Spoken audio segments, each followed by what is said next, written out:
I remember when I was younger, um, I had just had my third child, and the nurse practitioner, she wanted to know, I gave her a bit of details, emotionally dry, suffocating relationship.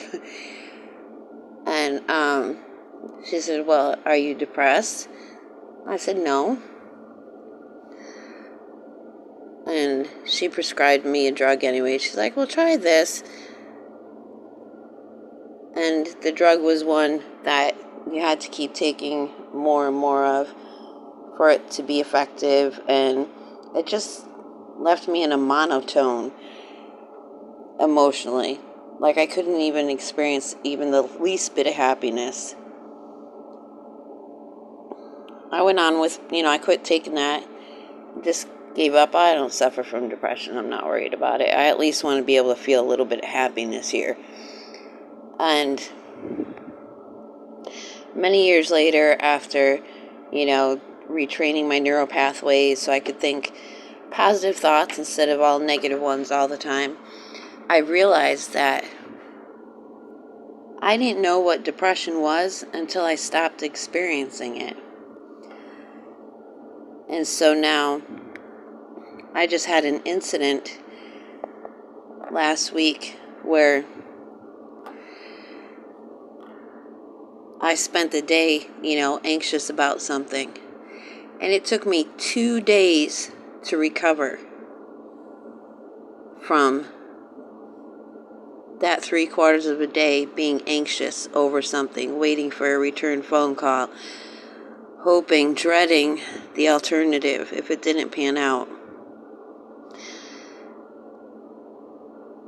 And I realized today that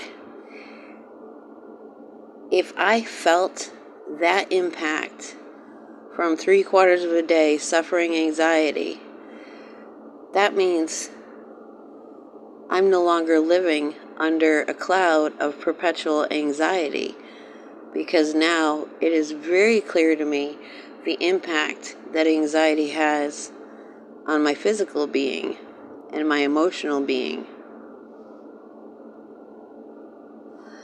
So that's what life had to show me about me with that last bout of worry.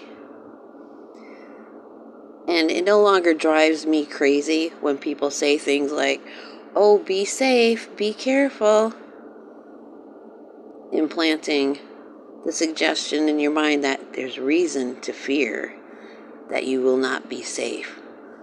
Oh, you have to be careful. There's dire things out there. That's why if I say anything in parting, it's have fun.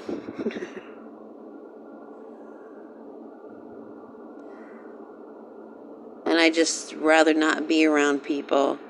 I guess it was a saying that was developed during COVID. Everybody around here would tell one another, be safe, wear a mask.